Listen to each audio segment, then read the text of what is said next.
Muslims who leave Islam face death in many Arab countries. Some feel unsafe even here in the United States.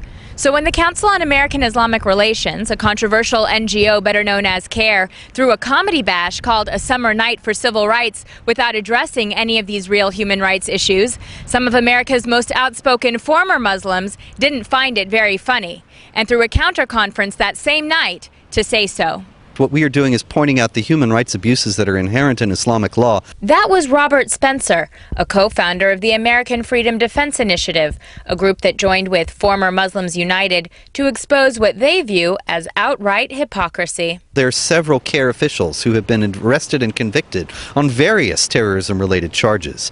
CARE has opposed every anti-terror law that has ever been proposed anywhere and has advised its members not to cooperate with law enforcement. So the idea that this is some sort of a moderate, neutral civil rights organization is completely fanciful and designed to fool people and lull them into complacency. The CARE Comedy Night intended to draw attention to what they view as growing Islamophobia in the United States.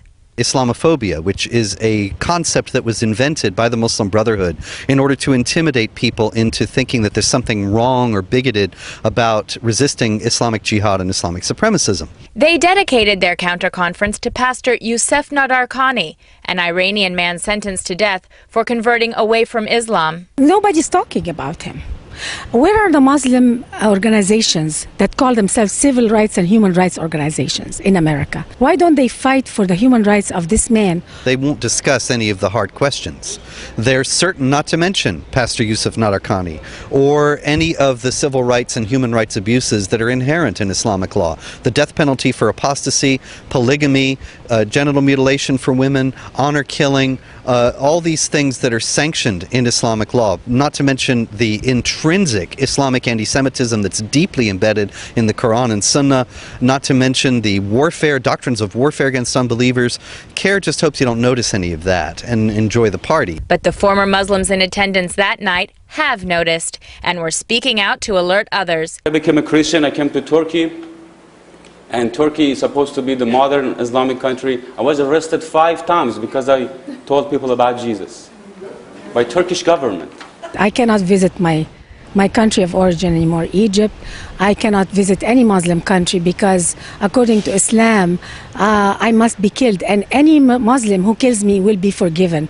They will not be prosecuted. That's Sharia law. They grabbed me, everybody, and one of them said, let's like take his head off. One of them was behind me and he stabbed me from behind. So when they saw the blood, I fell on the floor. They started stabbing me. I have like 4 times in this area and my legs.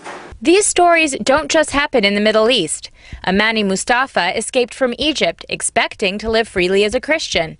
Instead, her husband had his family follow her to the United States. He had enough power to actually pull strings to bring people into the United States to come after me. He told me that he is going to take the kids back and I will pay the price. Shortly after, my phone was tapped. My mother's phone was tapped. My mother was chased on the highway and almost killed, and threats kept coming, and I was advised to leave. Altogether, we were in hiding about 10 years. Dr. Rahuma, former dean of the University of Minya in Egypt, say Westerners need to be educated about the realities of Islam. Because Islam is a state and a religion. It is not just a religion in mosque or something, no.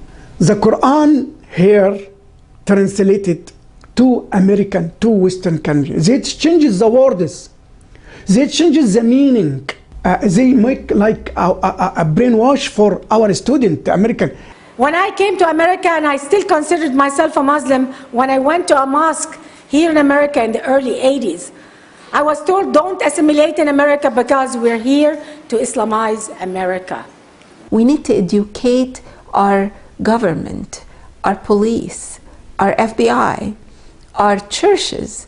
Being so outspoken, these speakers are frequently accused of bigotry and Islamophobia. They call us Islamophobes, unfortunately, in America, because we speak against a religion that condemns us to death. And all the Muslim groups are silent and defensive. We have many women that need to be hidden the way I was in the United States. Honor killing happens in the United States. And the political correctness, it means that you don't speak about what's wrong, even if that wrong thing is going to really ruin your land, your home, your country. America should be very afraid by Sharia, and we should never welcome it in our country.